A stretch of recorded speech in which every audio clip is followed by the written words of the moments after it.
शुरू करते हैं हम लोग ना। सुनिए ध्यान से। हमने अभी तक क्या कर लिया था कि respiration, breathing and exchange of gases हम पढ़ा रहे थे। Breathing and exchange of gases में हमने कुछ पॉइंट बता दिया था, ठीक है। सबसे पहले शुरू से लेकर के अंत तक कोशिश करते हैं समझने की, ठीक है।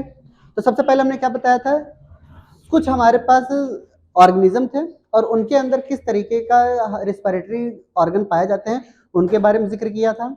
फिर ह्यूमन रिस्पायरेटरी के बारे में जिक्र किया था। ह्यूमन रिस्पायरेटरी में हमारे पास सभी के लंग्स के बारे में बताया, ट्रैकियल ट्रीज बताई और ये सब सारी चीजें बताएं। फिर उसके बाद एक्सचेंज ऑफ गैसेज में हमने एक्सटर्नल रिस्पायरेशन और इंटरनल रिस्पायरेशन दोनों पढ़ाया था। और एक्सटर्नल रिस्पायरेशन के दौरान जो भी चीजें गैसियस का एक्सचेंज हो रहा था वो सब जिक्र कर लिया था। फिर इंटरनल रिस्पायरेशन में हमारे पास सभी के सभी transport of oxygen, transport of CO2 और ऑक्सीजन डिसोसिएशन कर्व, ये सारे पॉइंट हमने आ जाइए, ठीक है। तो ये सारे पॉइंट हमने डिस्कस कर लिए थे, क्लियर। और हमने CO2 का ट्रांसपोर्ट और ऑक्सीजन के ट्रांसपोर्ट के बाद अब एक नया हमारे पास हेडिंग आता है, क्या, रिस्पायरेशन, रेगुलेशन ऑफ रिस्पायरेशन, ठीक है। इसको समझने की कोशिश करते हैं, ध्यान सुनेंगे। हमने ये कहा कि रेगुलेशन हमें करना है, रेगुलेट करना है, regulation of respiration.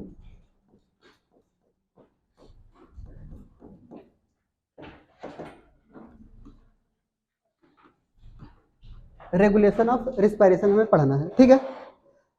Regulation of respiration हमें क्या करना है, आपको ध्यान सुनेंगे। हमारे ह्यूमन के अंदर ये टेंडेंसी होती है, ठीक है, ये एबिलिटी होती है कि हम अपने ब्रीदिंग रेट को घटा सकते हैं, बढ़ा भी सकते हैं। समझ रहे बात हमारी। हमारे बॉडी के अंदर ये टेंडेंसी होती है या एबिलिटी होती है कि हम किसी भी तरीके की हम ब्रीदिंग रेट को हम घटा भी सकते हैं और बढ़ा भी सकते हैं। जैसे मेरा मन करता है कि बहुत गहरी सांस लेने का, तो आराम से सांस लेते रहते थे, ठीक है। अगर हमारा मन किया बीच बीच में जल्दी जल्दी सांस लेने का, तो जल्दी जल्दी भी सांस लेने लगते हैं, क्लियर। ये डिपेंड करता है कि सिचुएशन क्या है, या फिर ये डिपेंड करता है हमारी बॉडी की डिमांड कैसी है। अगर हम सोए हुए हैं, ठीक है, तब हम आराम आराम से गहरी गहरी सांस लेंगे। बट अगर यही हम दौड़ रहे हैं तो हम क्या करते हैं, बहुत तेजी से सांस लेते हैं, ब्रीदिंग रेट हमारी बढ़ जाती है।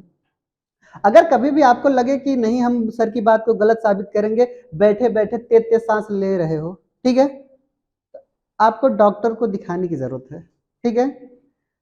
समझ रहे बात। अगर आप कोई भी इंसान अगर बैठे बैठे बहुत तेजी तेजी से सांस लेने लगे, तो पहले हम ये कहेंगे कि भैया क्लास अभी ना करिए, डॉक्टर से कंसल्ट करिए आप, क्लियर। तो हमें ये समझना है कि रेगुलेशन ऑफ ब्रीदिंग ये न्यूरल रेगुलेशन होता है। कैसा रेगुलेशन होता है, न्यूरल रेगुलेशन होता है। न्यूरल रेगुलेशन का मतलब क्या समझेंगे। हमने ये कहा कि ये हमारी बॉडी जो होती है, हमारे लंग्स जो होते हैं वो ब्रेन से कनेक्टेड होते हैं, और यही रिस्पायरेशन की जो रेट होती है, ब्रीदिंग की जो रेट होती है, वो कौन रेगुलेट करती है, हमारा ब्रेन करता है, ठीक है। ब्रेन के अंदर एक रिस्पायरेटरी रिदम सेंटर पाए जाते हैं, वही हमें समझाना है, ठीक है। तो पहले इसके कुछ पॉइंट लिख लेते हैं, ठीक है। Ability of organism, ability of organism to regulate, ability of organism to regulate breathing rate, breathing rate या ब्रीदिंग सिर्फ और सिर्फ ब्रीदिंग भी लिखेंगे तब भी चलेगा, ठीक है। ब्रीदिंग ऑन डिमांड, ठीक है,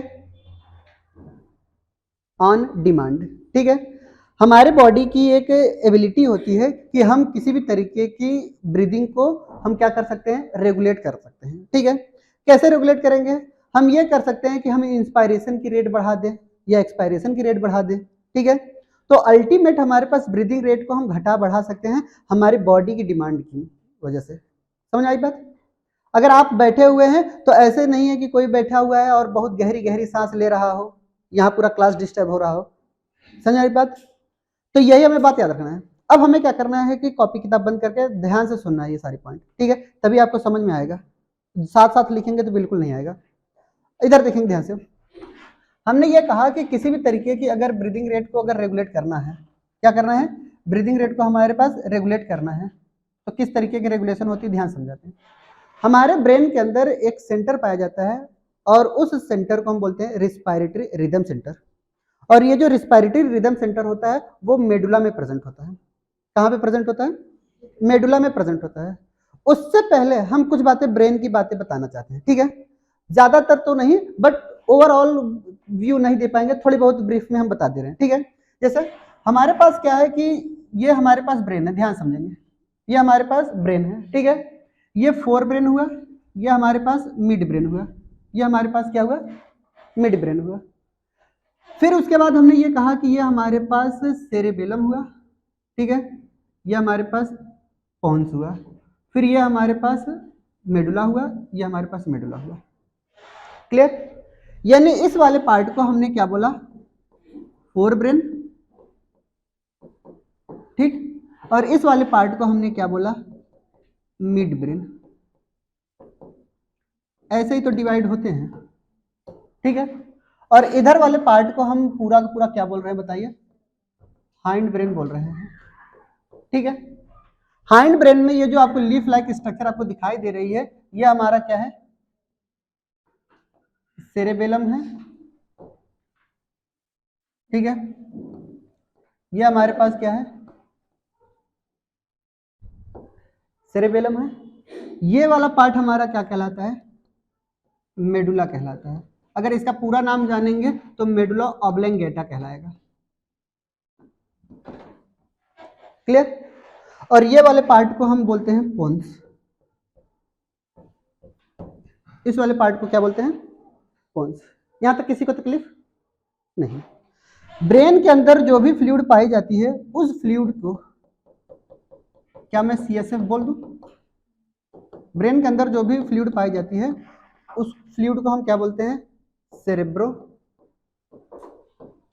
स्पाइनल फ्लूइड बोलते हैं, ठीक है? ये थोड़ा पॉइंट हमें अभी 1 महीने बाद आएगा ये चैप्टर, क्लियर? वहां पे तो डिटेल में जाएंगे, अभी हम थोड़ा बहुत पॉइंट आपको समझाने की कोशिश कर रहे हैं। क्या मुझे फोर ब्रेन से मतलब है?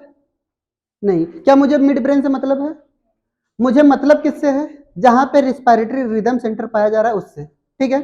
तो रिस्पायरेटरी रिदम सेंटर हमारे पास इस जगह पे मौजूद है, ध्यान से देखेंगे तो इस जगह पे रिस्पायरेटरी रिदम सेंटर मौजूद है। क्लियर? इस सेंटर को हमने बोला यहां पर रिस्पायरेटरी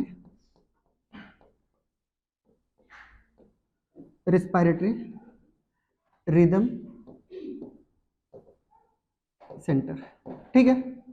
इसी को हम शॉर्टकट में क्या लिख सकते हैं? RRC लिख सकते हैं। क्लियर?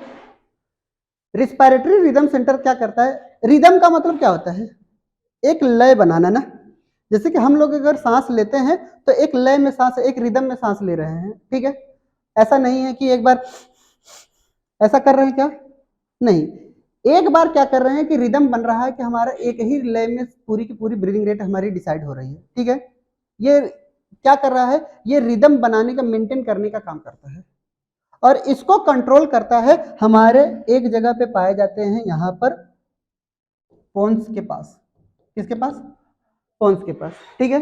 इस पोन्स के पास एक सेंटर और पाया जाता है और उस सेंटर का नाम है न्यूमोटैक्सिक सेंटर। इसको हम PC कहते हैं, ठीक है? कीमोसेंसिटिव एरिया भी एक जगह पाई जाती है, पहले उसके बारे में जिक्र नहीं कर रहे हैं, ठीक है? हमें सिर्फ और सिर्फ अभी रिस्पायरेटरी रिदम सेंटर के बारे में समझना है और किसके बारे में? न्यूमोटैक्सिक सेंटर के बारे में समझना है। रिस्पायरेटरी रिदम सेंटर क्या करता है बताइए? ये मेंटेन करता है, क्या मेंटेन कर रहा है बताइए? रिदम ऑफ ब्रीदिंग रेट, ठीक है? ब्रीदिंग रेट के रिदम को क्या कर रहा है? मेंटेन कर रहा है। जिस मेंटेन में, जिस रिदम से ये क्या हो रहे हैं, ब्रीदिंग हम कर रहे हैं, उसी में बने रहना चाहते हैं, ठीक है? न्यूमोटैक्सिक सेंटर क्या करता है कि जरूरत पड़ रही है तो ब्रीदिंग रेट को हम बढ़ा भी सकते हैं और घटा भी सकते हैं। कब? With the help of duration of inspiration. NCERT ये लिखी है, न्यूमोटैक्सिक सेंटर अल्टर दी, ठीक है, अल्टर दी इंस्पायरेटरी रेट। इंस्पायरेटरी रेट को क्या कर सकती है? बढ़ा सकती है, घटा सकती है, और ये डायरेक्ट कनेक्टेड होती है किससे? हमारे इनसे कनेक्ट हो रही है।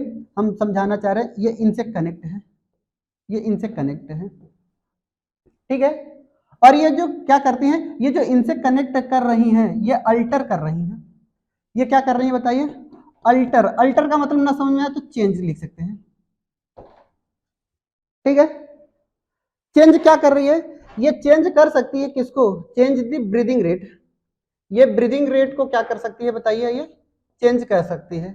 कैसे, विद विद कैसे बताइए, duration of, with change in duration of, ठीक है, with change in duration of क्या, इंस्पायरेशन। इंस्पायरेशन की ड्यूरेशन को हम घटा सकते हैं और बढ़ा सकते हैं।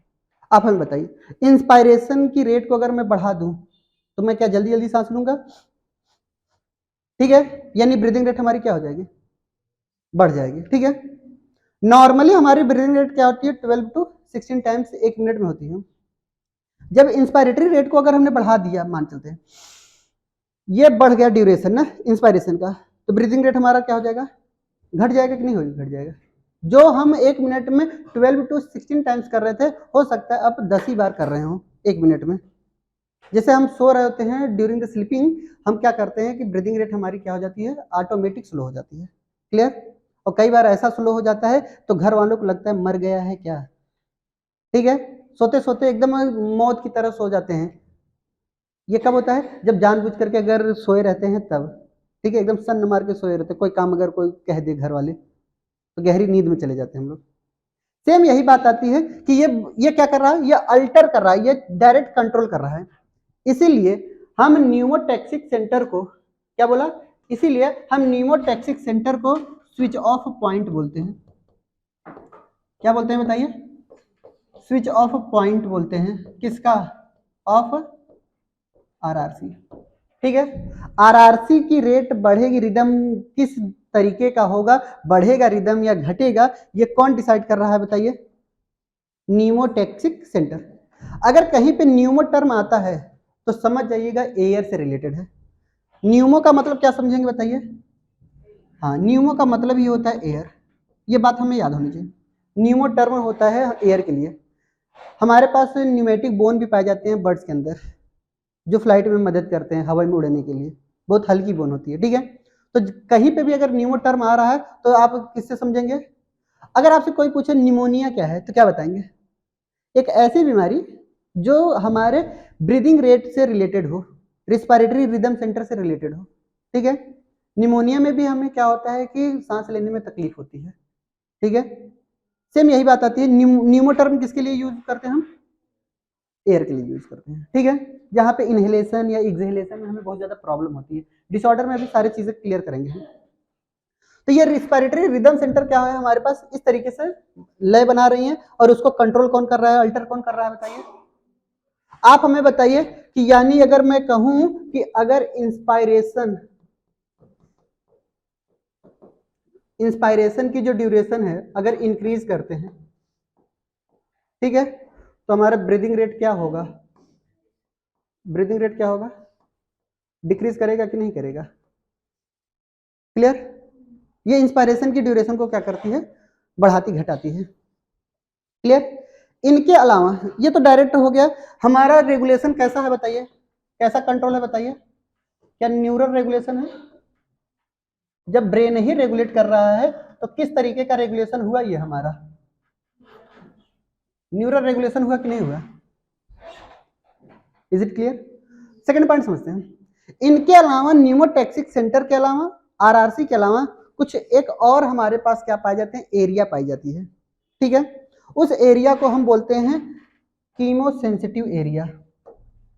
इस एरिया को, इनके बगल में जस्ट क्या प्रेजेंट होता है,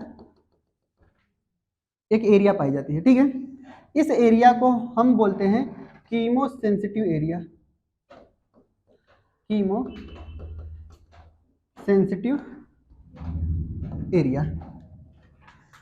कीमोसेंसिटिव एरिया क्या करती है, यह हाईली सेंसिटिव होती है, शो करती है किसके खिलाफ, तीन लोगों के खिलाफ, CO2 के कंसंट्रेशन पर, और हमारे पास कह सकते हैं पीएच पर, और हाइड्रोजन आयन के कंसंट्रेशन पर। कितने पे ये हाईली सेंसिटिव होती हैं किसके लिए बताइए, हाईली सेंसिटिव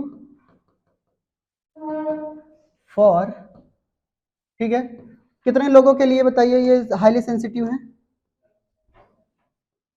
एक है हमारे पास कंसंट्रेशन ऑफ CO2, सबसे पहला यही। दूसरा हमारे पास क्या है? Concentration of H+ ion. और ये हाईली सेंसिटिव है किसके लिए? कंसंट्रेशन ऑफ सॉरी pH पे ये डिपेंड कर रहे हैं।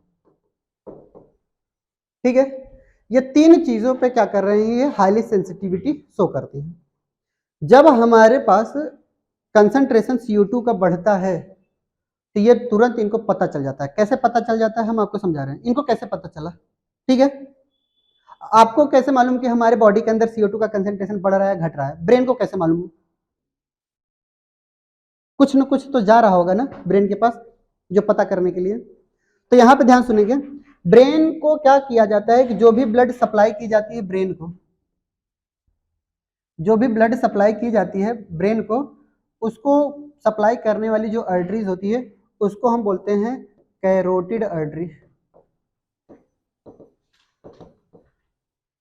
ठीक है, ब्रेन को जो भी ब्लड सप्लाई किया जाता है, ब्रेन को ब्लड सप्लाई करने के लिए जो भी आर्टरीज निकलती हैं हार्ट से, ठीक है, हार्ट से दूर जाने वाले को क्या बोलेंगे? आर्टरी, और हार्ट के नजदीक आने वाले को वेन्स। ठीक है, तो हार्ट से दूर जा रहा है यानी ब्रेन में जा रहा है, और उसको जो ब्लड सप्लाई की जाती है उस आर्टरीज का नाम क्या होता है? Carotid arteries. ठीक है, अगर कभी भी जिंदगी में हमारी बॉडी में मेटाबॉलिक रेट बढ़ जाता है, टेम्परेचर बढ़ जाता है, CO2 का कंसंट्रेशन अगर बढ़ जाता है, तो क्या यही CO2 का कंसंट्रेशन यहाँ कैरोटिड आर्टरीज में बढ़ेगा कि नहीं बढ़ेगा?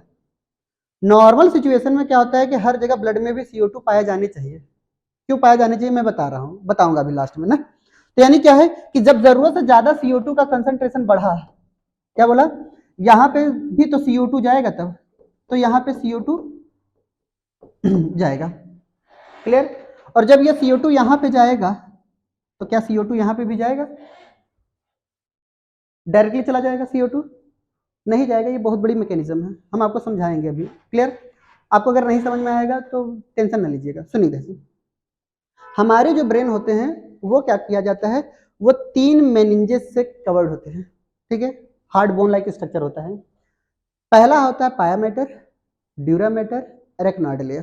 ठीक है, सबसे ऊपर जो लेयर पाई जाती है वो ड्यूरा मैटर की होती है।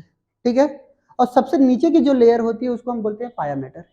इन दोनों के ही बीच में क्या पाई जाती है? एरेक्नॉइड लेयर पाई जाती है।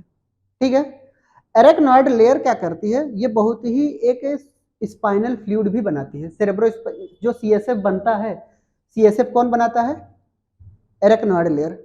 एरेक्नॉइड क्या करता है? ध्यान सुनिए, एरेक्नॉइड लेयर से ये आगे चल करके एरेक्नॉइड लेयर एक कोरॉइड प्लेक्सस बनाती है। सिलेबस में नहीं, मैं बार बार बोल रहा हूँ, ना समझ में आए तो टेंशन नहीं लेना है, ये आप MBBS में सीखेंगे। ठीक है, थोड़ा बहुत डॉक्टर आपको बना दूंगा मैं। तो हमने आप फील आने लगे समझ में। कभी कभी ऐसा लगता है कि डिसऑर्डर जब पढ़ते हो आप, जब हम अभी 5 मिनट बाद डिसऑर्डर पढ़ाएंगे, आपको लगेगा कि हाँ हम असली में डॉक्टर बन चुके हैं, जबकि अपने आप को एक बार शीशे में देख लेना। ठीक है, जब ऐसा लगे आपको कि डॉक्टर बन गए हैं क्या, तो एक बार क्या करना है? शीशे में देख लेना है। अभी पूरी तरीके से नहीं, हम आपको मैकेनिज्म सिखा देंगे बस, सारी चीजें। क्लियर?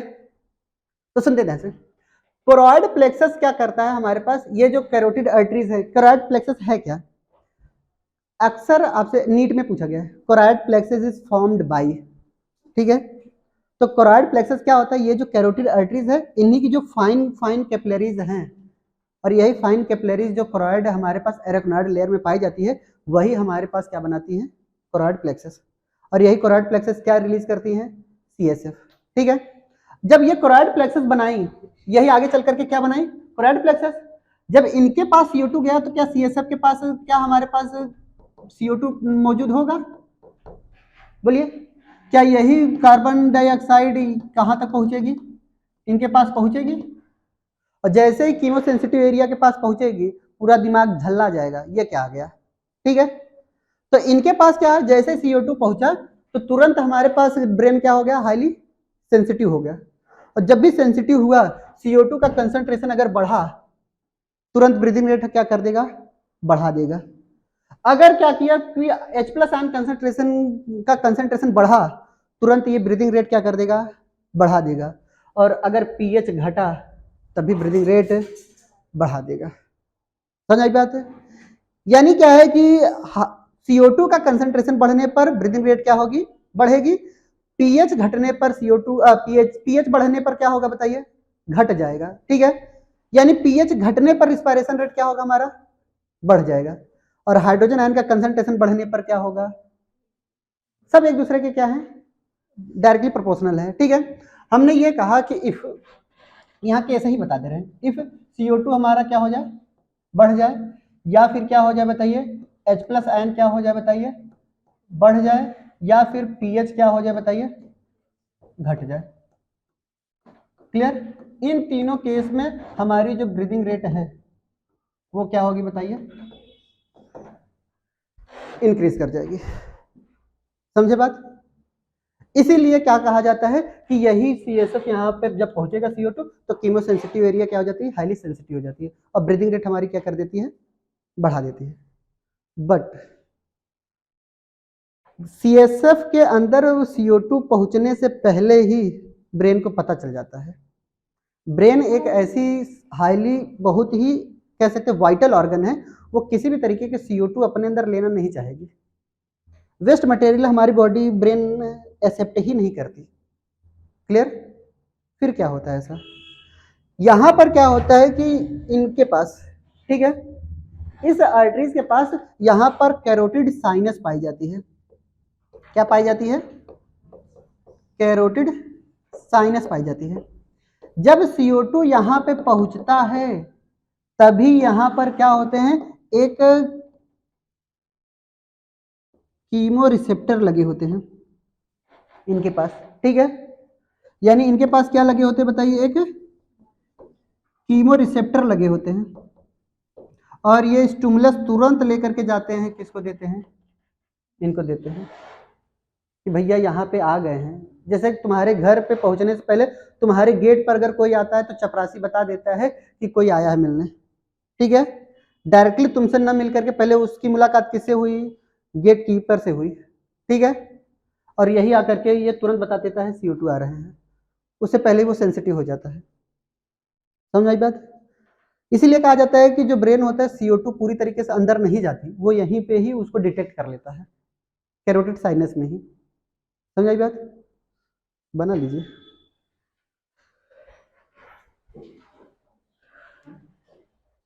समझ रहे हैं बात हमारी? धीरे धीरे समझिए, चलिए करें।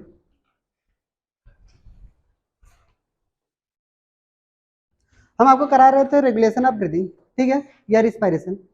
हमारे पास रिस्पायरेशन किस तरीके से होता है तो आप क्या बताएंगे, ये कंट्रोल किया जाता है किससे, न्यूरल कंट्रोलर। ठीक है, तो यहाँ पे न्यूरल रेगुलेशन हो रहा है।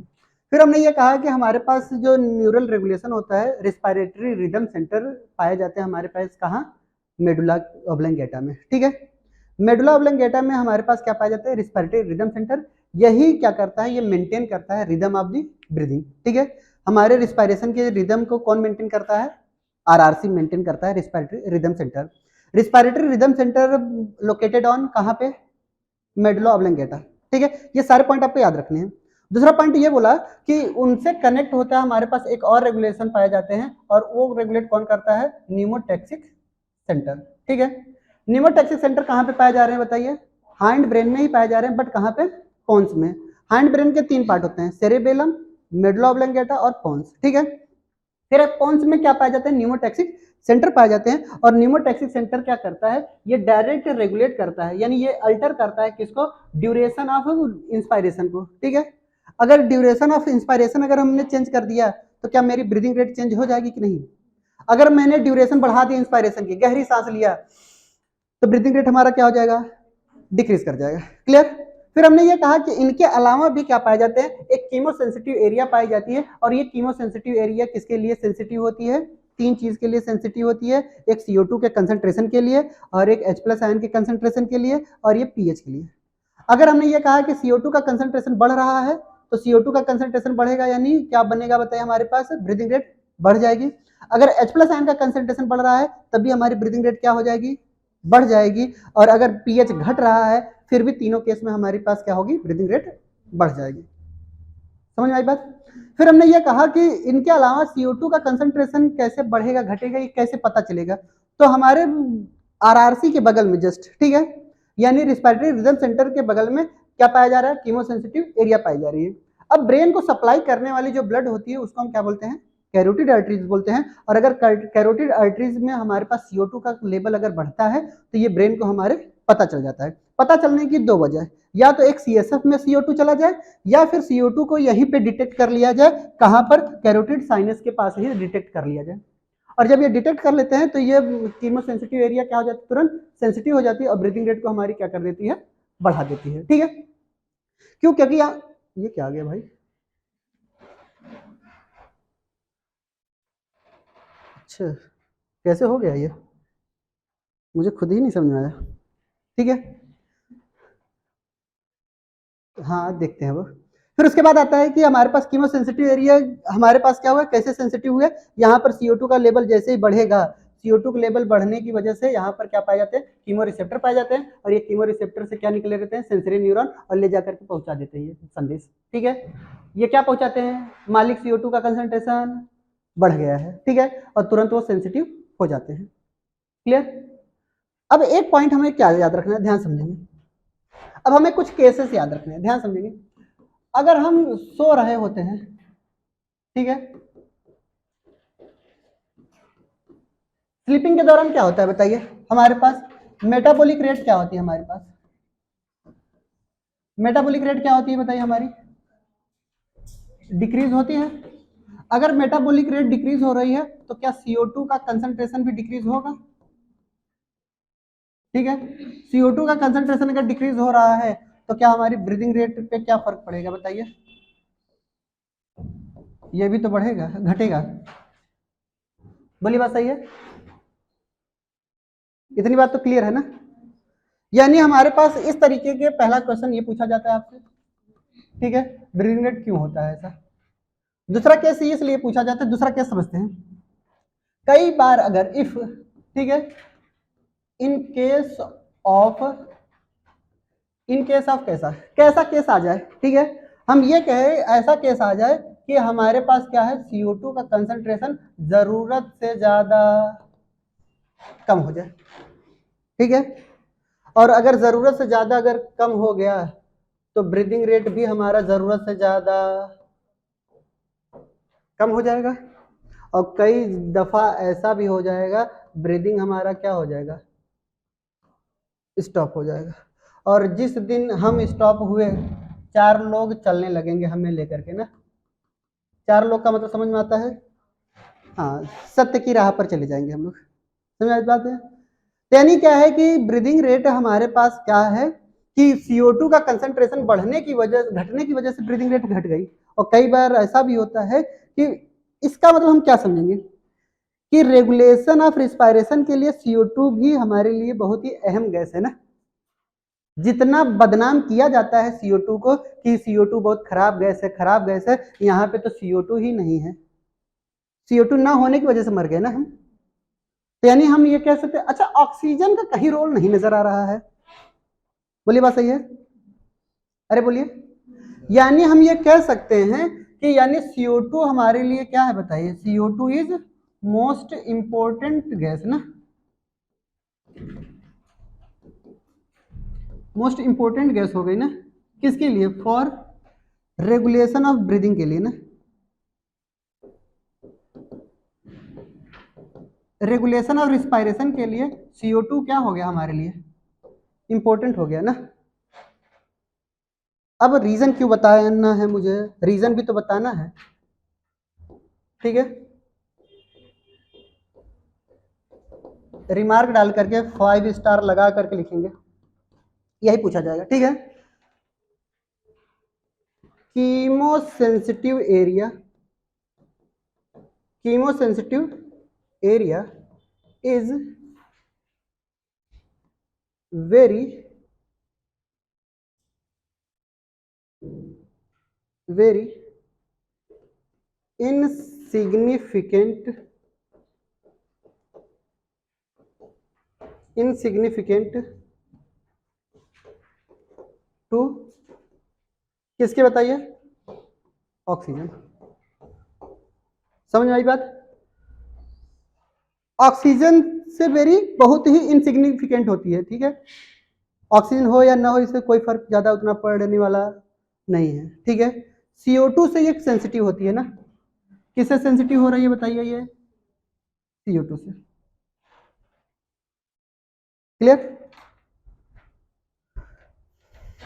बड़ा लिख दिया हूं ना, अभी भी बड़ा नहीं लिख रहा हूं। अब कितना बड़ा चाहिए भाई तुम लोगों को?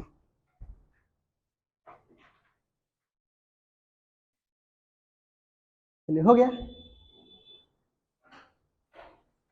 एनसीईआरटी से रीडिंग कर रहे हो? हाँ कर लो, बाद में ये ना हो कि पता नहीं कहाँ से पढ़ा रहे हैं।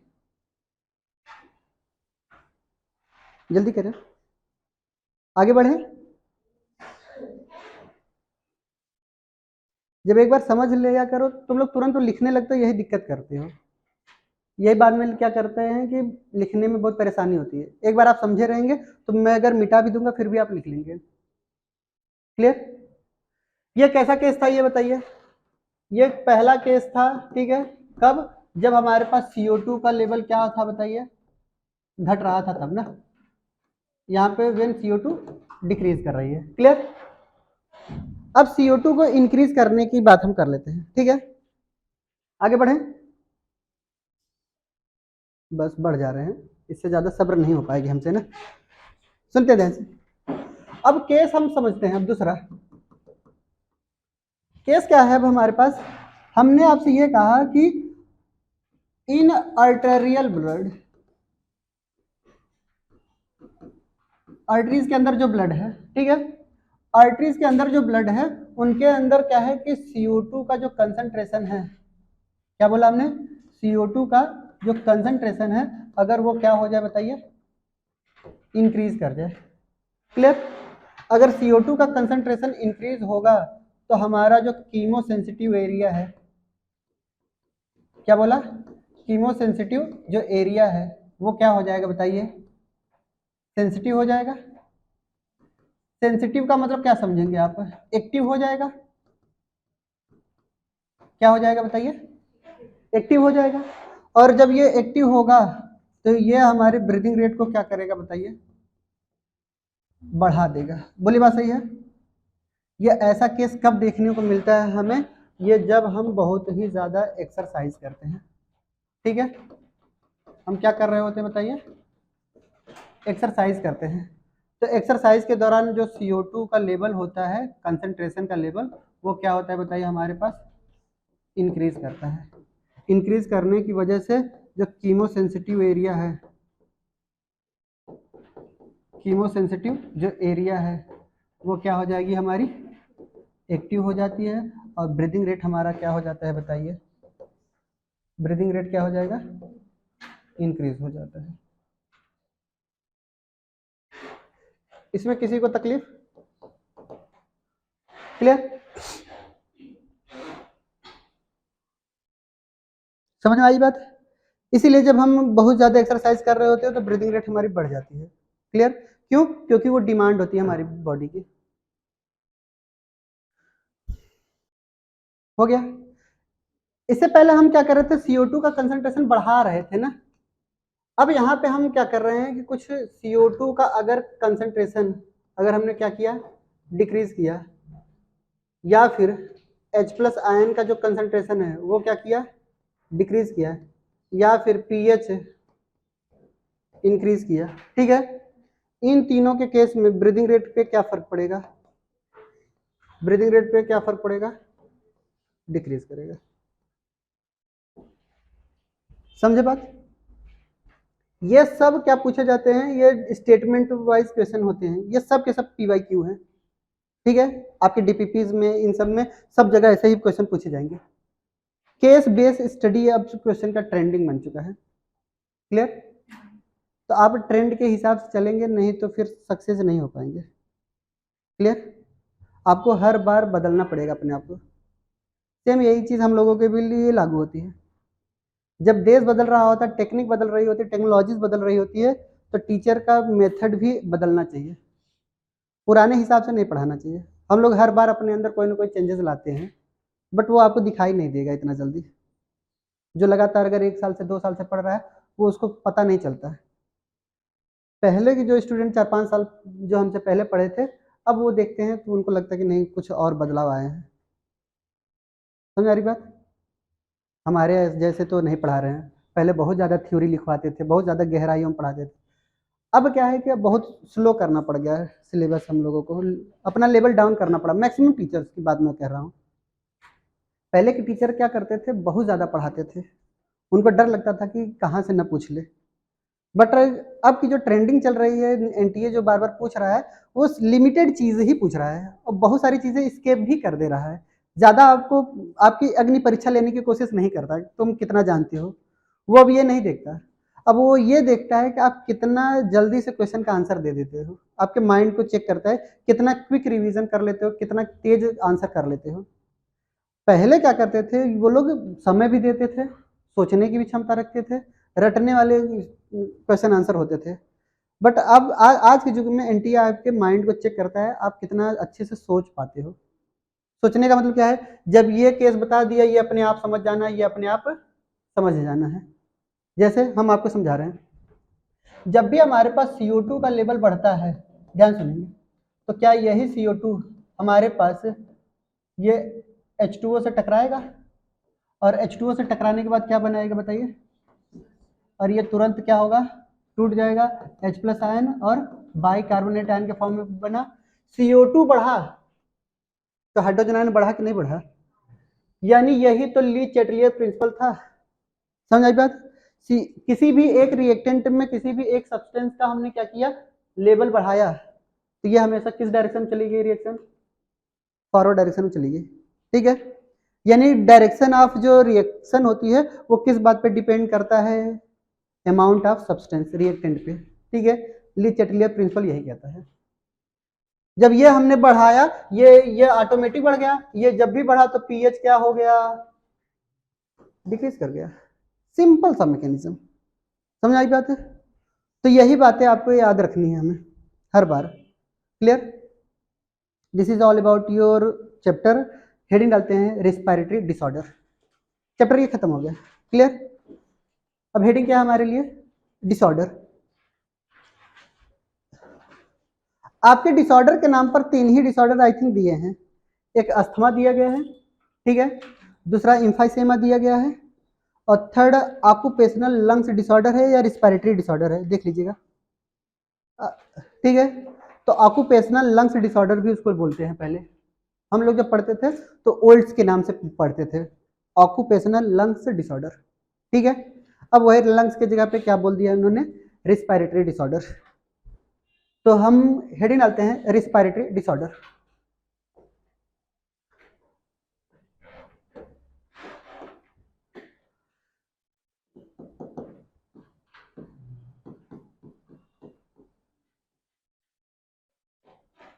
Respiratory disorder. ठीक है, अब सुनते ध्यान से।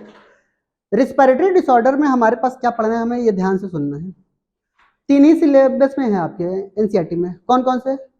Asthma, emphysema, occupational, respiratory disorder. ये 3 ही चीज आपको पढ़नी है, बट उनके अलावा भी हम 2-3 और डिसऑर्डर हम पढ़ाना चाहेंगे। ठीक है, क्योंकि अगर आपके पास यही 3 बीमारी है तो 3 ही बीमारी तो हमारे समाज में नहीं है ना। समझ रहे बात? जब आप डॉक्टर बनेंगे तो कई सारे डिसऑर्डर ऐसे होंगे जो पहली बार आपको सुनने को मिलेंगे। तो ब्रोंकाइटिस भी हम यहाँ पे पढ़ाएंगे। कई लोगों को स्नीजिंग हर बात पे आती रहती है, छींकते रहते हैं। कई लोगों को हमेशा यही आती रहती है, यानी। ठीक है, जमुहाई भी आज भी पढ़ाएंगे हम। ठीक है, तो ये सारी चीजें जितने भी आप रिलेटेड चीजें हैं वो आज ही डिस्कस कर लेते हैं। बहुत लोगों के मन में ये सवाल होता है, सर हम छींकते क्यों हैं, हमें यॉर्निंग क्यों आती है, हिचकी कब आती है? ठीक है, तो ये सारे डाउट आज ही क्लियर करना है हमें। क्लियर? तो ये सब के सब रिस्पिरेटरी डिसऑर्डर में ही आएंगे हमारे लिए। आगे बढ़ें, चलिए। सबसे पहला हमारे पास डिसऑर्डर है क्या? अस्थमा का। ठीक है,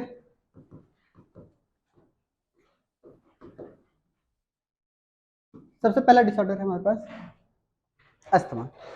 सुनिए ध्यान से, एक्चुअल में इसका प्रोनाउंसिएशन थोड़ा गलत है, ठीक है।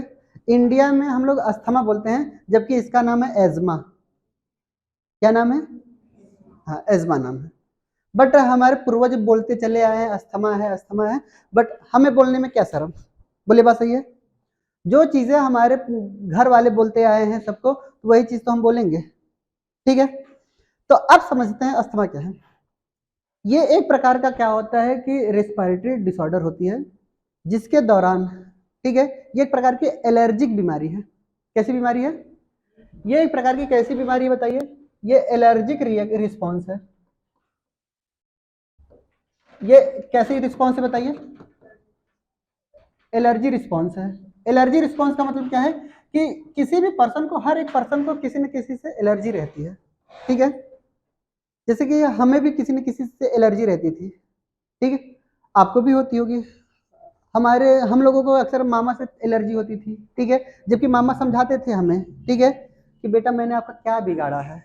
वाकई में कुछ नहीं बिगाड़ा है, मम्मी के तो भाई ही तो हैं, मामा हमारे 4-5 भाई, बट मुझे किसी एक से एलर्जी है, बाकी और मामा से नहीं। और उन्होंने कभी भी जिंदगी हमारे लिए कुछ मतलब बुरा भी नहीं किया है, फिर भी एलर्जी होती है। समझ में आ रही बात है? एलर्जी रिएक्शन क्या होती है कि किसी भी सब्सटेंस को लेकर के, ठीक है, किसी भी इरिटेट सब्सटेंस को लेकर के हमारी बॉडी की रिस्पॉन्स अगर शो करने लगे। कई बार हम लोग भी कहते हैं ना, इसको देखते तो आधा किलो खून जल जाता है हमारा, बोलते हो ऐसे, यानी देखने पे, जबकि वो बेचारे की कोई दोष नहीं है कि मैंने तुम्हारा क्या बिगाड़ा है। क्लियर? सेम यही तुम लोगों को लगता है फिजिक्स में, यार ये सब्जेक्ट तो हमसे होता ही नहीं है, ठीक है, पता नहीं क्यों ये डाल दिया गया है। अच्छा, दिल पे बात लग गई, तुम लोगों को यही लगता है, हटा देना चाहिए ना। चलो गुजारिश किया जाएगा एनटीए से, मैक्सिमम धीरे धीरे हटा ही रहे हैं। क्लियर? तो हमें क्या समझना है कि ये सारे प्रॉब्लम जो आपको बताए जाते हैं, किसी एक सब्सटेंस के खिलाफ ये हो सकते हैं एलर्जी की रिस्पॉन्स, ठीक है। तो उससे जो रिस्पॉन्स, रिस्पॉन्स का मतलब बॉडी रिस्पॉन्स हमारी करती है, वही हमारा क्या कहलाता है? अस्थमा कहलाता है। ऐसा क्या है इसमें, ध्यान सुनेंगे। जैसे अस्थमा में क्या है कि ये हमारे पास क्या है, ट्रैकिया है। ये ट्रैकियल ट्रीज हम बनाते रहते हैं, ये ट्रैकिया हमारे पास, ये आगे चल करके क्या होते हैं, बाइफर्केट होते हैं। क्लियर? हमने ये कहा कि हमारे पास इस ट्रैकिया के पास कोई भी ऐसा सब्सटेंस अगर हम इनहेलेशन के दौरान अगर यहाँ पे आ जाए, क्लियर, तो हमारी बॉडी क्या करती है, ट्रैकिया उनके खिलाफ क्या करती है, रिस्पॉन्स शो करती है। और रिस्पॉन्स किस तरीके का, ये बॉडी ये चाहती है कि ये जो सब्सटेंस है, ये जो सब्सटेंस है, मान चलते ये सब्सटेंस है, ठीक है, ये सब्सटेंस है, बॉडी क्या चाहेगी, इस सब्सटेंस को अंदर जाना चाहेगी? नहीं। हमारे मामा अगर आते हैं तो मैं मामा से साफ साफ कहता हूँ कि अपने बहन के पास रहना, मेरे रूम में मत आना, ठीक है, नहीं तो उधम मचा देंगे हम। यानी हम उनको एक लिमिटेड जगह तक सोचते हैं कि बस वहीं तक अपना मतलब रखो, मम्मी से हमारे नजदीक आने की कोशिश ना करना। तो यानी क्या है कि तो ये सब्सटेंस को क्या मैं अपनी बॉडी के अंदर लेना चाहूंगा? नहीं। समझ में आ रही बात? तो ऐसे में क्या है कि इस सब्सटेंस को अंदर न ले जाने के लिए हमारी बॉडी क्या करती है, इनके ऊपर एक ऐसी लेयर बना लेती है। क्या बना लेती है? लेयर बना लेती है, ताकि ये ना आ पाए, ये सब्सटेंस अंदर ना जाने पाए, ठीक है। और ना जाने की वजह से ये क्या कर लेते हैं, इन्फ्लामेशन कर लेते हैं। क्या कर लेते हैं बताइए? इन्फ्लामेशन, स्वेलिंग कर लेते हैं, ठीक है, ट्रैकियल में। अब स्वेलिंग जब हो जाएगी, क्या ये सब्सटेंस अंदर जा पाएगा? नहीं जा पाएगा, ठीक है। ये तो चलो अच्छी बात हो गई, नहीं जा रहा है ना, नुकसान नहीं हुआ। बट जब भी हम सांस लेते हैं तो एक व्हीजिंग साउंड आती है। जब भी हम एक क्या करते हैं, सांस लेते हैं, तो यहां से एक कैसा साउंड प्रोड्यूस होता है बताइए? व्हीजिंग साउंड प्रोड्यूस होता है, जैसे सीटी बजा रहे हो, ठीक है। जब भी ऐसे सांस ले आवाज आई, ये जो सांस लिए जब जब इंसान लेगा तब तब ऐसे आवाज आएगी। तो ये जो व्हीजिंग साउंड प्रोड्यूस हो रहे हैं, वो इसी की वजह से, अस्थमा की वजह से हो रहे हैं। चलिए पहला पॉइंट बताइए अस्थमा के बारे में, ये कैसा रिस्पॉन्स है, एक प्रकार का एलर्जिक रिस्पॉन्स है। दूसरा बताइए इसका सिम्टम्स, इन्फ्लामेशन इन ट्रैकिया, ब्रोंकाई या ब्रोंकियल, ठीक है, ट्रैकिया में ही, रिस्पिरेटरी ट्रैक में ही होती हैं। हो सकता है ब्रोंकाई में हो जाए या ब्रोंकियोल में हो जाए या फिर ट्रेकियम हो जाए, किसी भी जगह पे हो सकती है। ये यहाँ पे भी तो हो सकती है, समझ आ रही बात? तो ये विजिंग साउंड में, और ये तीसरा पॉइंट क्या होगा, ये विजिंग साउंड प्रोड्यूस करती है। समझ आई बात? एनसीईआरटी से लिख लेते हैं, चलिए लिखेंगे it is a difficulty in breathing, NCERT से लिखवा दे रहे हैं, it is a difficulty in breathing, difficulty in breathing causing wheezing sound, causing wheezing sound due to inflammation of bronchi and bronchiole, inflammation of bronchi and bronchiole, ठीक है? Bronchi and bronchiole में inflammation हो जाता है, clear? Swelling हो जाती है। Inflammation ना समझ में आए तो क्या लिख लेंगे आप? स्वेलिंग लिख सकते हैं, जल्दी करिए, ठीक है? विजिंग साउंड क्यों आ रही है बताइए? Due to narrowing of respiratory track लिख देना, या फिर चलो ब्रोंकाई एंड ब्रोंकियोल लिख दे रहे हैं। जब भी ये क्या होता है कि नैरो होती है तभी ये साउंड आती है, ठीक है? क्लियर? हाँ, एलर्जिक रिस्पॉन्स का मतलब क्या है? ये हाइपर सेंसिटिव होते हैं। ये कैसी होती हैं बताइए? ये हाँ, हाइपर सेंसिटिविटी ये शो करती हैं, बहुत ही ज्यादा सेंसिटिव होती हैं।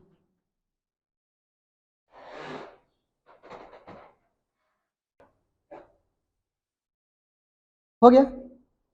जितने कारण थे वो सब कारण हमने व्हाइट बोर्ड पे लिखे हैं, क्लियर? आगे बढ़े।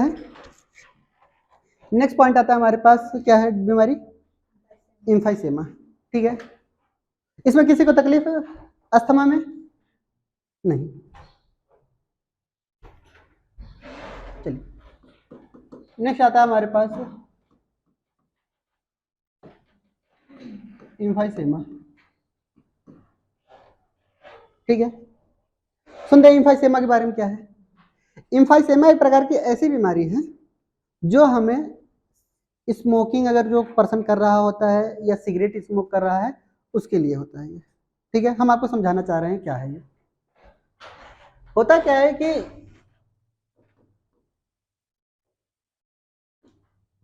ड्यू टू किसकी वजह से बताइए? हाँ, सिगरेट स्मोकिंग की वजह से। इसका मेन कारण क्या है बताइए? सिगरेट स्मोकिंग ही है, ठीक है? इसका मेन रीजन क्या है बताइए? सिगरेट स्मोकिंग है। समझाए? चलिए, दो तरीके से हम लोग स्मोक करते हैं, ठीक है? कितने तरीके से स्मोक करते हैं? दो तरीके से स्मोक करते हैं। थोड़ा अलग लेवल पे लेकर के जा रहे हैं तुम लोगों को, ठीक है? एक होता है एक्टिव स्मोकिंग, ठीक है? और एक होता है हमारे पास पैसिव स्मोकिंग,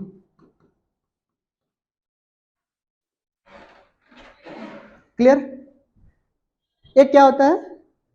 एक्टिव स्मोकिंग, एक होता है पैसिव स्मोकिंग।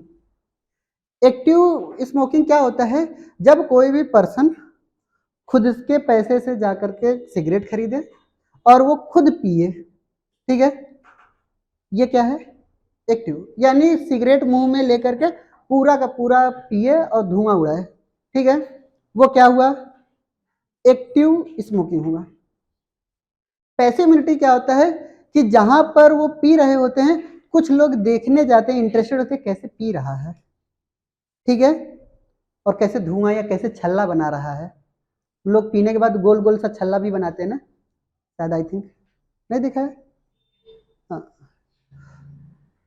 देखिए खुद ही कर रहे हो तो क्या मारोगे, क्या होगे तुम लोग, है ना? सुनिए से तो उसमें क्या है कि वो बहुत इंटरेस्टेड होते हैं कि यार कैसे कर रहे हैं ये लोग, तो वो जो बगल में खड़े होते हैं उनको भी ये क्या किया जाता है? हो जाता है। स्मोक तो वो भी इनहेल कर रहे हैं ना एयर के थ्रू। तो स्मोकिंग दो तरीके की हुई, एक एक्टिव स्मोकिंग और एक पैसिव स्मोकिंग हुई। तो पैसिव स्मोकिंग जो होता है वो एक्टिव से ज़्यादा हार्मफुल होता है, इसलिए जो अगर इंसान पी रहा है उसके बगल में तो न खड़े रहिए, क्योंकि जो वो पी रहा है वो तो फिल्टर लगा होता है सिगरेट में, वो तो डायरेक्ट फिल्टर होकर के उसके पास गैस गई, धुआं गया। बट उसने जो छोड़ा, उसने CO2 भी छोड़ा अपने मुंह का, अपने मुंह की गंदगी भी छोड़ी, और तुम वहां पे ले रहे हो एयर। वाह क्या मजा आ गया। कुछ धुएं बहुत अच्छे लगते हैं ना कई लोगों को, ठीक है, सिगरेट के धुएं अच्छे लगते हैं, मुझे तो ट्रक के धुएं अच्छे लगते थे, तुम लोगों को नहीं लगते थे? हाँ, और जब बरसात पहली होती मिट्टी की खुशबू आती है वो तो अलग ही नहीं है।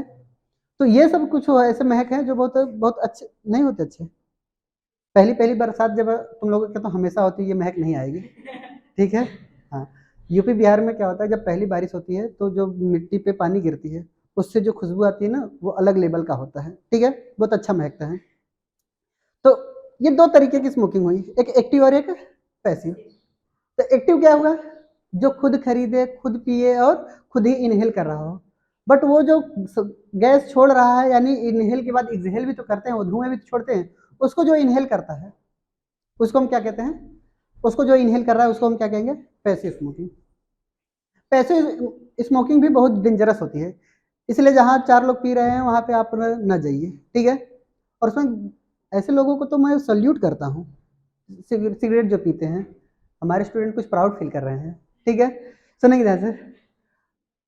उसमें क्या है कि साफ साफ लिखा है, ठीक है, एक सड़ा हुआ गला यहाँ दिखा देता है, ठीक है, फिर smoking dangerous for our health, ये सारी चीजें इंजूरियस टू हेल्थ लिखा है, फिर भी इतने जिगरबाज होते हैं वो लोग, फिर भी पी रहे हैं। सामने से चुनौती आ रही है कि इससे कैंसर होगा, इससे मरोगे, तड़पोगे, फिर भी अगर आप पी रहे हो तो आप बहादुर हो कि नहीं हो।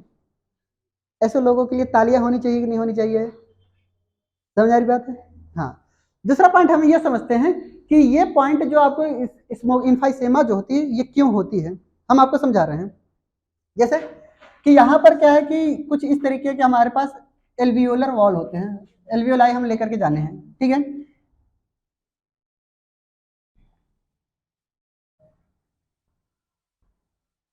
ठीक है, ये हमारे पास क्या है, एल्वियोलर सैक है।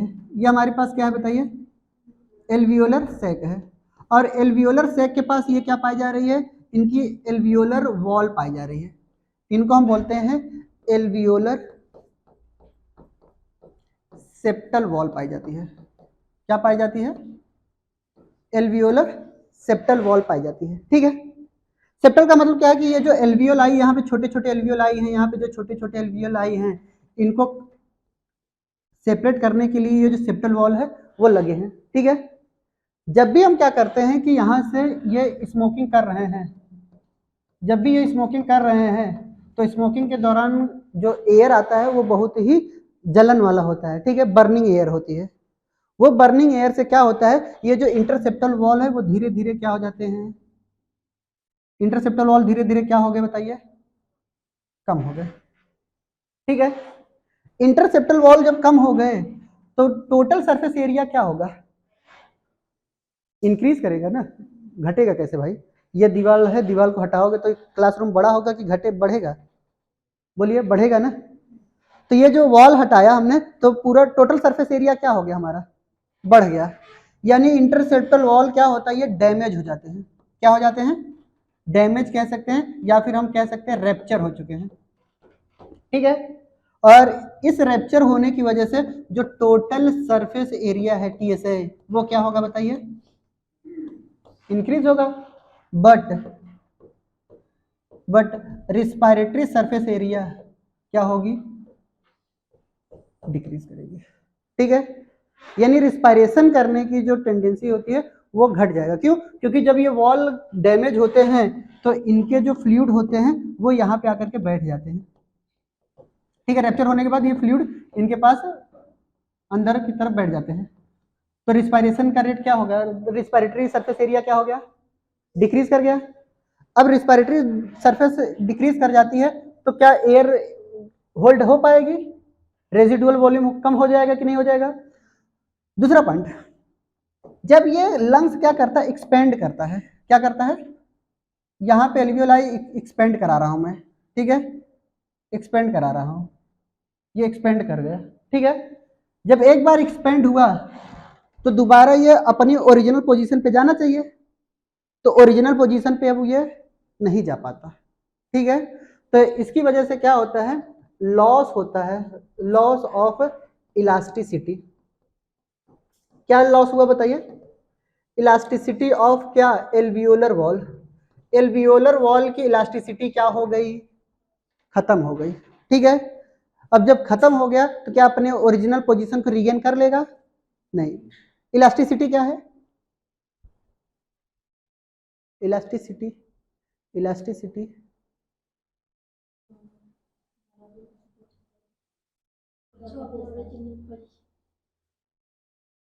सुनते हैं फिजिक्स, हाँ इलास्टिसिटी कब, after the removal of deformed force. Physics बहुत अच्छी है, टेंशन ना लेना, क्लियर। केमिस्ट्री में डाउट कर लेना, फिजिक्स में हमारे कोई डाउट मत करना। इलास्टिसिटी का मतलब ये होता है कि अगर किसी भी मटेरियल की वो प्रॉपर्टी, अगर उस पर हम कोई भी फोर्स लगा रहे हैं और उस डिफॉर्म्ड फोर्स को हटाने के बाद अगर वो अपनी ओरिजिनल पोजीशन को रिगेन कर ले रहा है, वही उसकी क्या कहलाती है, इलास्टिसिटी कहलाती है, क्लियर। अब हमने एक फोर्स लगा करके इसको तो खींचा था, अब क्या है, ये इलास्टिसिटी क्या हो गई, इसकी लॉस हो गई, तो क्या अपने ओरिजिनल पोजीशन पे आ पाएगा, नहीं आ पाएगा। यही बीमारी में क्या होता है, सांस लेने में तकलीफ होती है, यही इम्फाइसेमा है। तो इंक्रीज और डिक्रीज समझ में तो आता है ना ये, कभी भी ये डाउट मत करना आकर के कोई ये ना पूछे सर ये क्या लिखा है, ऐसा ना पूछना है ना, नहीं तो दिल दुख जाएगा हमारा।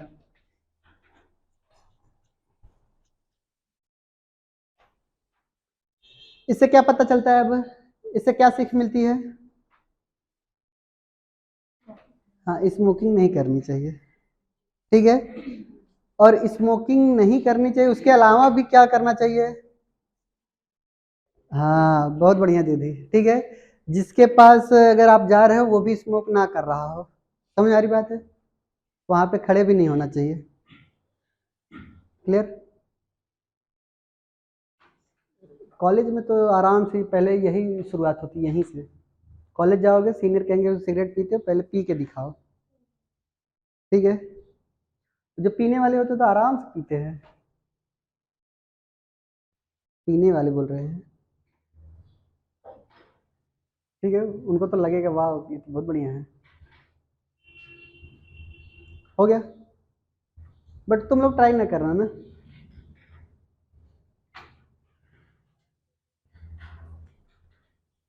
सर ने नहीं ट्राई किया, सर ने एक बार ट्राई करने की कोशिश की थी, ठीक है, वो भी बहुत उस समय बेवकूफ़ टाइप के थे हम, दिमाग भ्रष्ट था इसलिए, ठीक है। ट्राई तो हर चीज़ किया है ज़िंदगी में, ठीक है, मतलब दुनिया में ऐसा कोई गलत काम नहीं जो शुभम सर ने ना किया हो, ठीक है। आप इमेजिन कर लो कि सर ये नहीं कर सकते, सर ने वो बहुत अच्छे से किया है, ठीक है। हाँ मतलब मन में अपने हिसाब बैठा लो कि शुभम सर यहाँ तक नहीं पहुँच जाएंगे, शुभम सर वहाँ पे जा करके अच्छे से करके आए हैं, ठीक है। हर काम बहुत बेखूब, बहुत जितने भी गलत काम थे उसके बाद ही तो ये पछता रहे हैं टीचर बनने में, उसी का पश्चाताप कर रहे हैं। टीचर कोई आसान इंसान नहीं बनता, जो हर जगह से लताड़ा गया हो, हर जगह से मारा पीटा गया हो, सहने की क्षमता हो जिसके अंदर, वही टीचर बनता है। कई बार ऐसा होता है, बहुत सारे टीचिंग जॉब ऐसे ही छोड़ देते हैं लोग, एक लोगों ने बोला कि तुम बहुत खराब पढ़ाते हो, छोड़ दिए, रो करके बैठ गए, हटाओ नहीं पढ़ाएंगे। तो ऐसे सिचुएशन में क्या होता है कि अपने आप को पहले वो एक्सेप्ट करना है कि मुझे वाकई में खराब पढ़ाया, इसीलिए शायद रिजेक्शन हो रहे हैं, तो बदलाव आने चाहिए। आपको लगता है कि ये तो बहुत ही आसान चीज़ें, बहुत आसान चीज़ें से समझा ले रहे हैं, उसके पीछे की बहुत बड़ी मेहनत है, 5 साल 10 साल की मेहनत है, तब जाकर के यहाँ स्टैंड किए हैं, समझ रहे हैं। दूसरा पॉइंट हमें याद रखना है, ऑक्यूपेशनल लंग्स डिसऑर्डर, क्लियर। चलिए हेडिंग डालते हैं, पहले लिख लेते हैं एनसीईआरटी से ना, एनसीईआरटी से लिखेंगे, it is a chronic disorder in which, it is a chronic disorder in which alveolar wall are damage, जो चीजें बताया वही लिखा है एनसीईआरटी ने, ठीक है। थोड़ा बहुत डिफरेंस है, हमने सेप्टल वॉल लिख दिया है, उन्होंने सेप्टल नहीं लिखे हैं। क्लियर? अब इतने के लिए बदनाम ना कर देना, क्लियर? बहुत ज्यादा हो गया इनका। तो क्या लिखे हैं? In alveolar wall are damage due to which respiratory surface area decreases. Respiratory surface area क्या हो रही है? डिक्रीज हो रही है, बट टोटल सरफेस एरिया क्या हो गई बताइए?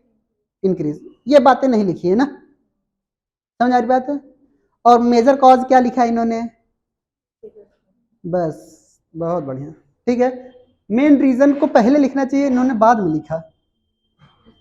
जो चीजें पहले लिखनी चाहिए, जिसके कारण ये सारी चीजें हो रही हैं, वो तो लिख ही नहीं रहे ना। क्लियर? चलिए, अब नेक्स्ट क्या आता है हमारे पास? Occupational respiratory disorder. Occupational respiratory disorder.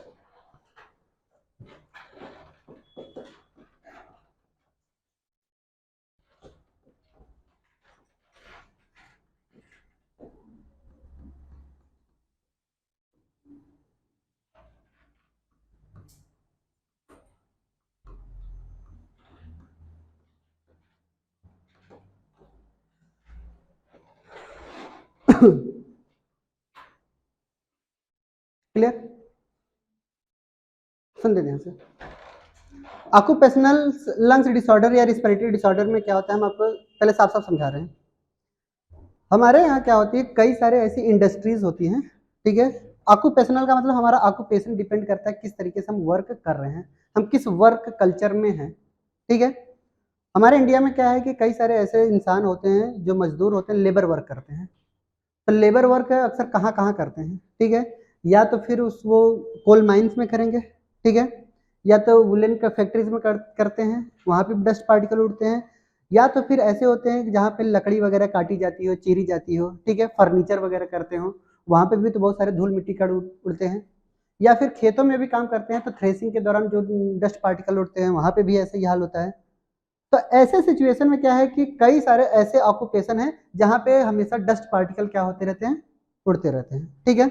तो हम ये समझाना चाह रहे हैं कि ऑक्यूपेशन का मतलब हमारा क्या हो सकता है? ये वर्क कल्चर हो सकता है, ठीक है। ये वर्क कल्चर में जितने भी लेबर हैं, ध्यान सुनेंगे, जितने भी लेबर होते हैं, अगर इनके पास कोई भी डस्ट पार्टिकल उड़ता है, क्या होता है बताइए? डस्ट पार्टिकल अगर उड़ रहा है, तो ये डस्ट पार्टिकल हमारे क्या रिस्पिरेटरी ट्रैक में जाएंगे? क्लियर? ये क्या है, हमारे रिस्पिरेटरी ट्रैक में यहाँ पे जाएंगे, तो यहाँ पे देखिए जा रहे हैं, ठीक है। ये हमारा एल्वियोलाई हो गया। अब ये जो रिस्पिरेटरी ट्रैक इसमें गए डस्ट पार्टिकल, तो इनके पास क्या पाए जाते हैं कि ये डस्ट पार्टिकल जैसे ही जाएंगे, तो यहाँ की जो डिफेंस मैकेनिज्म है, यहाँ की जो डिफेंस सिस्टम है, डिफेंस सिस्टम क्या हो जाएगी इनकी बताइए? डिक्रीज हो जाएगी, ठीक है। यानी डिफेंस इम्यूनिटी क्या हो जाती है? वीक पड़ जाती है। हमारे लंग्स एल्वियोलाई के पास एक सेल्स पाई जाती है जो बहुत सारे माइक्रोब्स को मारने का भी काम करती थी ना, उसको हम क्या बोलते थे? डस्ट सेल्स बोलते थे, ठीक है। तो यहाँ पे डस्ट सेल्स नहीं पाए जाते, जिसकी वजह से इम्यूनिटी क्या हो जाती है? वीक पड़ जाती है, ठीक है। इम्यूनिटी सिस्टम क्यों कम पड़ा बताइए? अब्सेंस ऑफ डस्ट सेल्स की वजह से, ठीक है।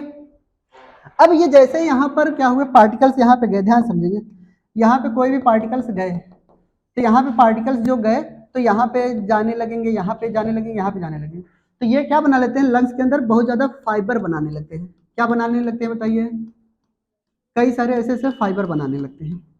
और जब ये फाइबर बनाने लगेंगे, तो लंग्स एक्सपेंड नहीं हो पाएगा हमारा, ठीक है। हम सांस लेंगे, जैसे हम नॉर्मल गहरी सांस लेते हैं, तो हमारा लंग्स क्या होता है? फूलता है ना। जैसे सांस लिया, यहाँ पे लिया, अब यह हमारा क्या हुआ? छाती फूला ना। अब हमने ये क्या किया कि ये जो सीना हमारा चौड़ा हो रहा है, वो किसकी वजह से हो रहा है बताइए? सांस लेने से ना। तो बट यहाँ पे जब फाइबर बन जाएंगे, हम चाहे जितनी गहरी सांस लेंगे, वो सीना हमारा वैसे को वैसे ही रहेगा, यानी थोरेसिक कैविटी में कोई भी परिवर्तन नहीं आएगा, पल्मोनरी प्रेशर में कोई परिवर्तन नहीं आता। तो फाइब्रोसिस क्या करता है? उसी को ऐसे ही रहने देता है, ठीक है। अब क्या करेगा? ये एक्सपेंड ही नहीं होगा, एक्सपेंड नहीं होगा तो क्या होगा?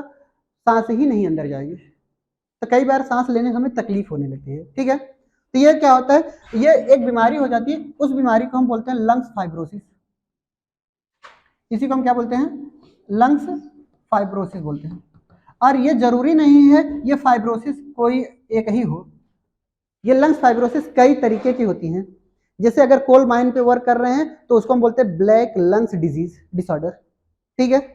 अगर यही हमारे पास क्या होता है कि वुलन का फैक्ट्रीज में काम कर रहे हैं, ऊन वगैरह जहां पड़ रहे हैं, तो वहां पे व्हाइट फाइबर होते हैं, ठीक है, उसको हम बोलते हैं व्हाइट लंग्स डिजीज। ऐसे ही सिलिका कंपनी में अगर जा रहे हैं तो उसको हम सिलिकोसिस बोल देते हैं, ठीक है। तो ये सारे के सारे होते हैं, तो यहाँ पे लिख लेंगे, इसको बना लेंगे। अगर एबेस्कस में जा रहे हैं तो एबेस्टोसिस हो जाती है वहां पे, क्लियर। इनके एग्जाम्पल आपको याद रख लेने हैं। इनके पास क्या है, एक ब्लैक लंग्स डिजीज है। ये ब्लैक लंग डिजीज किसको होगा बताइए, जो हमारे कोल माइंस वगैरह पे वर्क करेगा तो, ठीक है। ऐसे ही दूसरी बीमारी हमारे पास है सिलिकोसिस।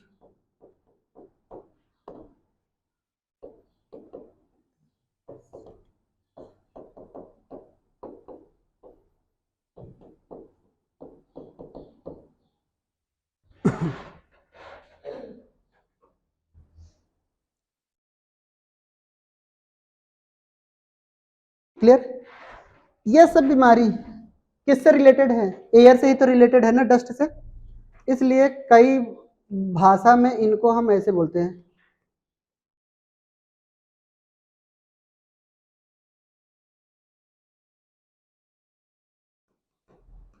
ठीक है।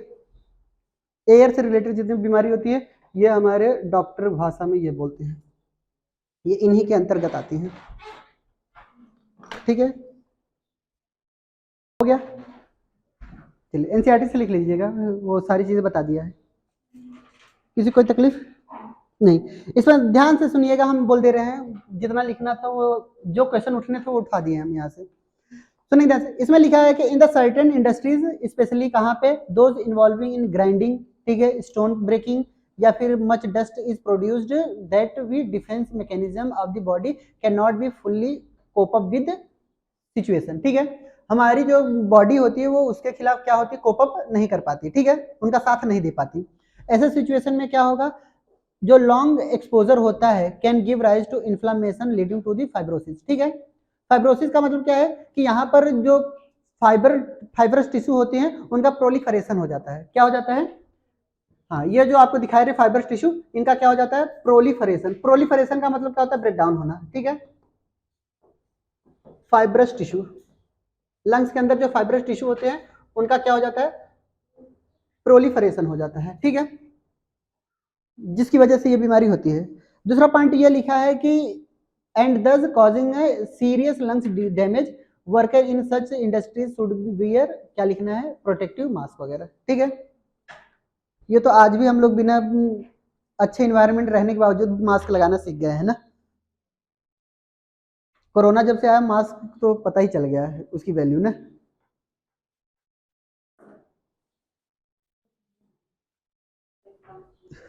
ब्लैक लंग डिजीज का मतलब क्या होता है, जब कोई भी इंसान क्या करता है, कोल माइंस वगैरह कोयले के खदान में वर्क करता है, ठीक है, तो जो भी डस्ट पार्टिकल आएंगे तो वो काले काले डस्ट पार्टिकल आते हैं।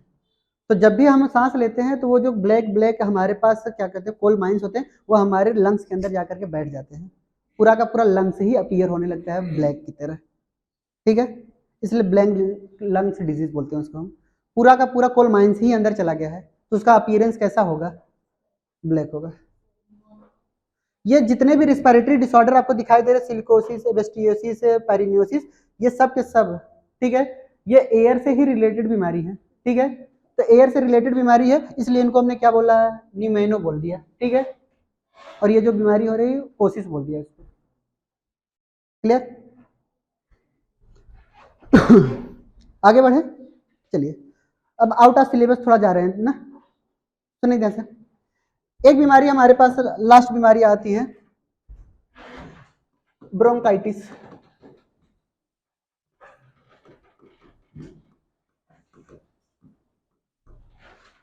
ठीक है।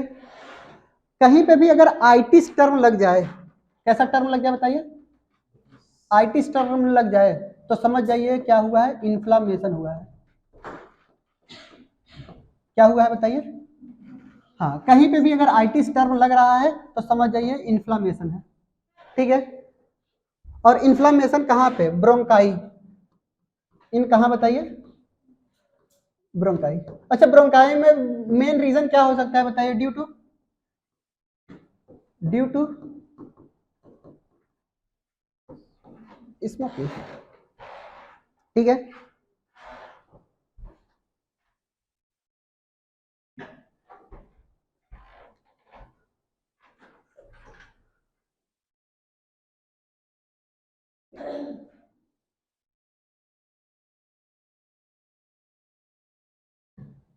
समझ आ रही बात,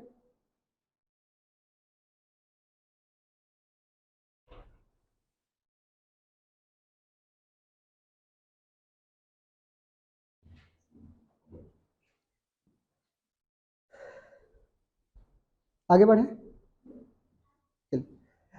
अब आता है हमारे पास क्या,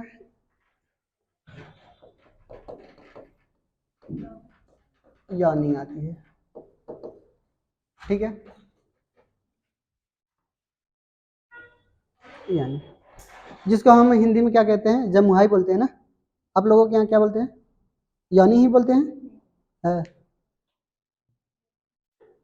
अरे बोल दो, हम भी सीखना चाहते हैं।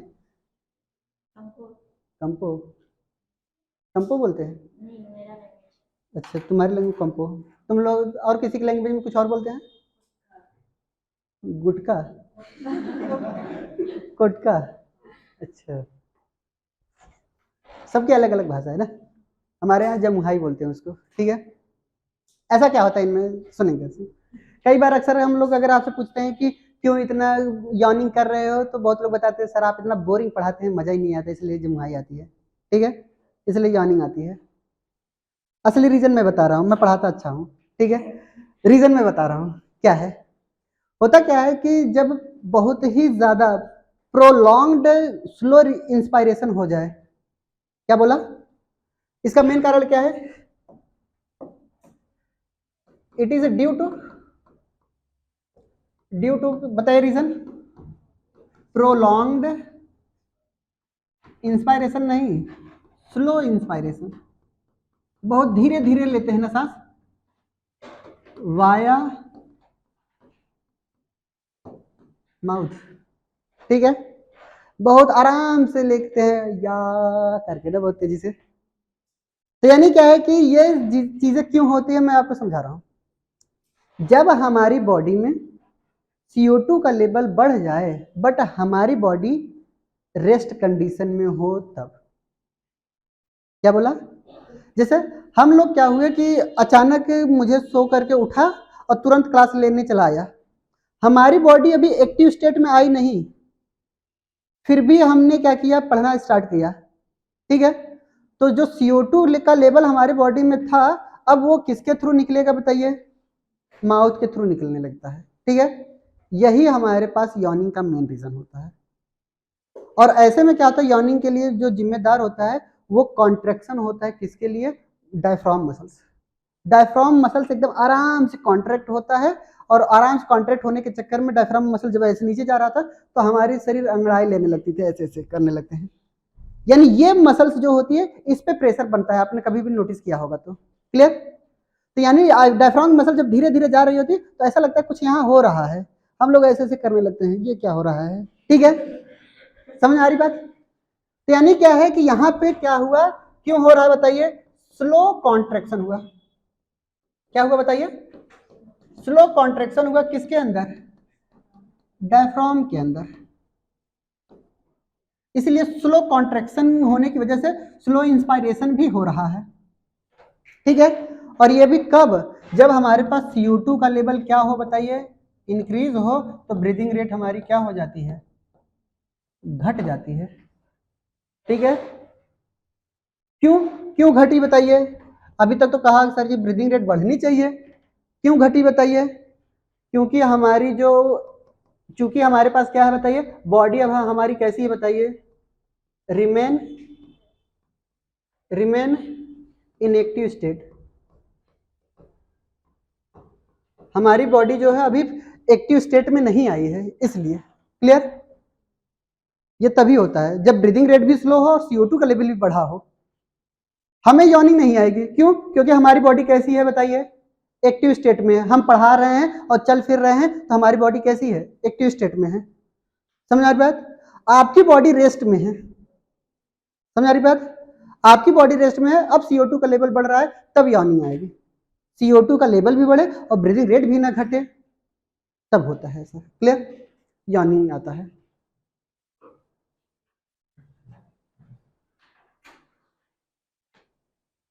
समझ आई बात? नॉर्मल सिचुएशन में क्या होता है? CO2 का लेवल बढ़ता है तो ब्रीदिंग रेट हमारी क्या होनी चाहिए बताइए? इंक्रीज करनी चाहिए। बट ब्रीदिंग रेट क्या हो रहा है बताइए? डिक्रीज हो रहा है ना, बहुत स्लो हो रहा है ना, आराम आराम से सांस ले रहे हैं। ड्यूरेशन ऑफ इंस्पायरेशन क्या है हमारी? कम है ना। यही मेन रीजन है यॉर्निंग का। समझ आई बात? चलिए नेक्स्ट बताएं। और अब क्या बच रहा है? स्नीजिंग। चलिए लिखते हैं स्नीजिंग।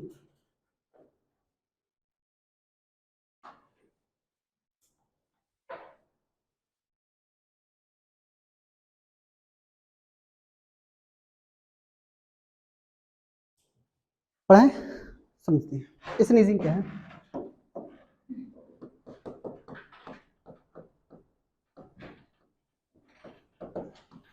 स्नीजिंग क्यों आती है? स्नीजिंग क्या है बताइए? एकदम बहुत तेजी से छींकने की को कहते हैं ना, यानी हम ये कह सकते हैं वायलेंट एक्सपायरेटरी ब्लास्ट। हम लड़कों की बात कर रहे हैं, लड़कियां तो बहुत आराम से ऐसे करके सॉरी भी बोल देती हैं। ठीक है? लड़के जब छींकते हैं तो एकदम माहौल बना करके तब छींकते हैं बेचारे ना, और एकदम छींकने के बाद ऐसे कहते हैं तेरी माँ का है ना। यानी लड़कों में और लड़कियों में यही डिफरेंस है। वो छींक भी लेंगे, किसी को पता भी नहीं चलेगा, अब बगल वाले को सॉरी भी बोलेंगे, लोगों को लगेगा भी नहीं कि ये क्या हुआ उसके साथ ना, और ऐसे सॉरी सॉरी सॉरी। लड़कों का ऐसा नहीं है, एक तो छींकेंगे भी ऊपर से गाली देखेंगे, ऐसे करके पूरा क्लास पता चल जाएगा कि इसने छींका है। समझ में आ रही बात है? तो यानी क्या है कि ये एक प्रकार का क्या है बताइए? ये एक प्रकार का क्या हुआ बताइए? Violent expiratory. एक्सपायरेटरी क्या है बताइए? हमारी ब्लास्ट है। ठीक है? ड्यू टू स्टिमुलेशन ऑफ क्या? Due to stimulation of nasal chamber. ठीक है?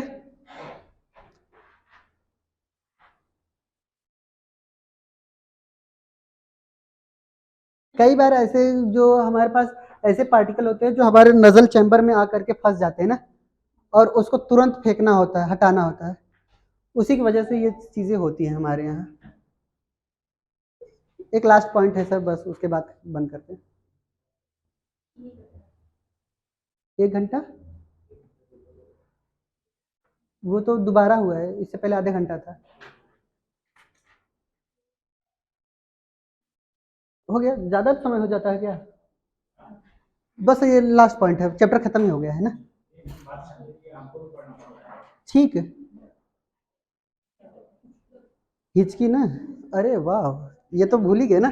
चलो आगे पढ़ते हैं, हिचकी के बारे में भी समझ लेते हैं।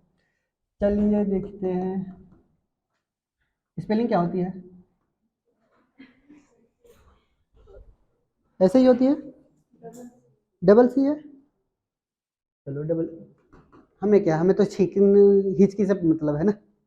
सुनेंगे ध्यान से। पहले हमें बताइए कि हिचकी क्यों आती है? हिचकी क्यों आती है भाई साहब? हाँ, क्योंकि इनकी वाली याद करते कहते हैं। ठीक है? इन भाई साहब का आंसर बहुत अच्छा था। ठीक है? इनसे पूछा जा रहा है कि हिचकी क्यों आती है, तो कह रहे हैं मेरी वाली याद करती है सर। ठीक है? तुम्हारी वाली तुम्हारे जैसे 10 लोगों को याद करती है। क्लियर? इसका मतलब ये तो नहीं वो सबको हिचकी आ रही हो। हाँ, कई लोगों की ये मिथ होती है कि सर लगता है कोई हमारा पसंदीदा इंसान हमें याद कर रहा है तभी हिचकी आती है, बट ऐसा हिच होता ही नहीं। क्लियर? हिचकी की मेन रीजन क्या होती है कि कई बार ऐसा होता है कि हमारी बॉडी में अगर वाटर की कमी हो जाती है, ठीक है, पानी पीने के बाद तो खत्म भी तो हो जाती है हिचकी, क्लियर। तो ऐसा क्या है इसमें, तो इसमें क्या होता है कि अचानक से डायफ्राम की मसल्स क्या होती है, कॉन्ट्रैक्ट अगर हो जाए, ठीक है, तो यहाँ से एक प्रेशर जनरेट होता है, ठीक है, तब वो क्या करते हैं, हिचकी आती है हमें। कोई अगर हमारे पास बहुत ही ऐसे सब्सटेंस जो हमारे गले में फंस जाए, और वो भी कब, हम आपको ध्यान से समझा रहे हैं, आप कभी भी नोटिस करिएगा हिचकी के पीछे मेन रीजन ये है जब कोई भी हम ज़्यादा ऑयली या तेलहा मसलहा खाते हैं, तब ऑयली चीज़ें खाते हैं तो, ठीक है। सिंपल खाना खाने पे हिचकी नहीं आएगी। आप कोशिश करिए, लड़कियों का अच्छा एक्सपीरियंस होगा, जब पानी पूरी वाले भैया क्या करते थे, पानी डालते तभी हिचकी आती है ना, खट्टा खाने से। अच्छा, तुम लोग तो जहर भी खिला दोगे तो कुछ भी नहीं होगा तुम लोगों को, तुम लोग तो एकदम अडॉप्ट कर लिए हो, ठीक है। हम लोगों को क्या होता है, हल्का सा फुल्की पानी भी अगर हम खा रहे हैं, ठीक है, तो थोड़ा बहुत भी तीखा हो जाता है तो हिचकी आना स्टार्ट हो जाता है, क्लियर। तो उसमें क्या होता है, अचानक से जो हमारी सारी मसल्स होती है अचानक कॉन्ट्रैक्ट हो जाती हैं, ठीक है। और वो क्या होता है, ये डाइजेशन से रिलेटेड है।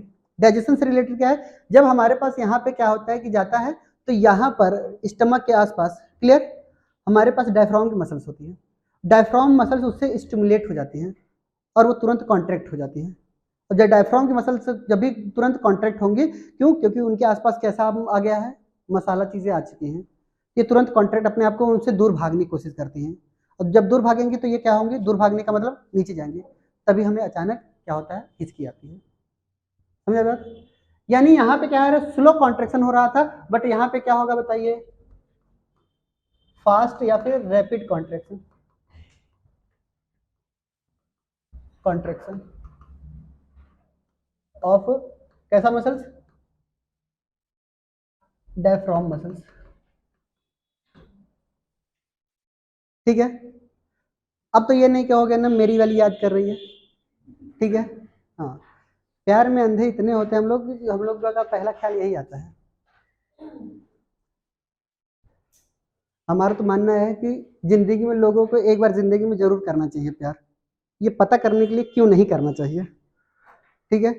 एक बार अगर कर लिए, दोबारा तुम कान पकड़ लोगे कि नहीं करना है, ठीक है, बहुत खराब एक्सपीरियंस होता है उसका, क्लियर, तो मारेंगे, ठीक है।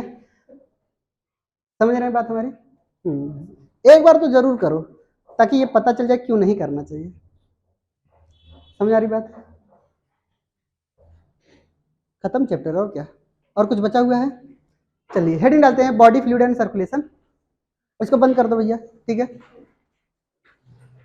चलिए डीपीपी निकालिए और वो सॉल्व करिए। गिनी ये बंद कर देना ना, सुनी नहीं, इसको कैमरा बंद करो, ऐसे क्लिक कर दो बस।